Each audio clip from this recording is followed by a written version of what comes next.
All right, cool. All right. Tasha, what about you? Thank y'all for your patience. Appreciate that. So I'm gonna try to really pace myself because I talk super fast on a regular basis, let alone when I'm nervous. So I'm gonna try to pace myself through this set. So recently, I was in my first relationship for the first time in like 12 years. Woo! It was going good for me, or so I thought. And then one day he dumped me.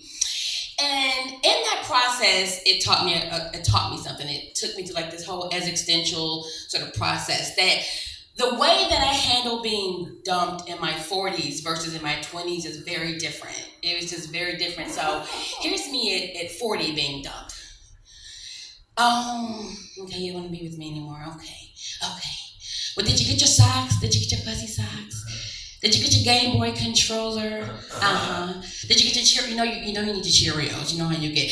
And I'm like, as I'm just making sure he packed everything, the 20-year-old is like, what the fuck? What are you doing? He's not going off the camp. He's leaving us. Like, why are you caring about what he packed? Like, I'm like, tell this asshole to go to hell. What is wrong with you? Like, it was just so, like, what are we doing? I felt like this sort of kind of obligation to be mature. You know what I'm saying? I can't be petty anymore. It's just like, it just was like, and then the fact of the matter is he dumped me over the phone. So it was like I waited 12 years for a relationship to be dumped over the phone, like we're Zach and Kelly from Saved by the Bell. It's like we're both grown as hell, and you're gonna just pick up the phone and cancel me like my name is Comcast. We don't do that. We don't do that.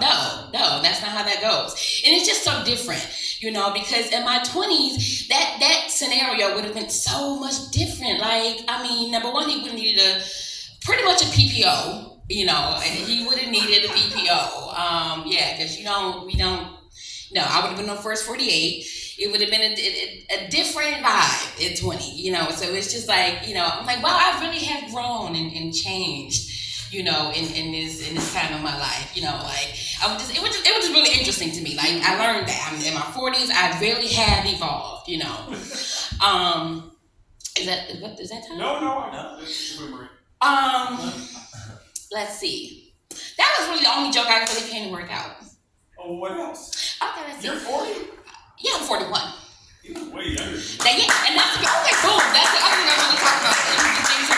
So there are sometimes I forget that I'm 40. Sometimes I feel good, because you're right, I don't look 40. Black don't crack unless you smoke. We all know that. So and some days I don't feel like it. Sometimes my body isn't writhing in agony, and I'm feeling like pretty much good, or at least ambiguous of how old I actually am. And until one day, I was checking my email and got an invitation for AARP. I was like, wait a minute, no, that's not Rush Me. Did y'all go to the bar? I thought that was like later in life. Like, I don't know invitations right now. Like, let me enjoy this stage, So I thought that was interesting because I thought that they send that out when you're closer to, like I said, retirement. I guess we're not ready for that yet. Let's see what else. How much time I got? 1 minute. 1 minute, okay.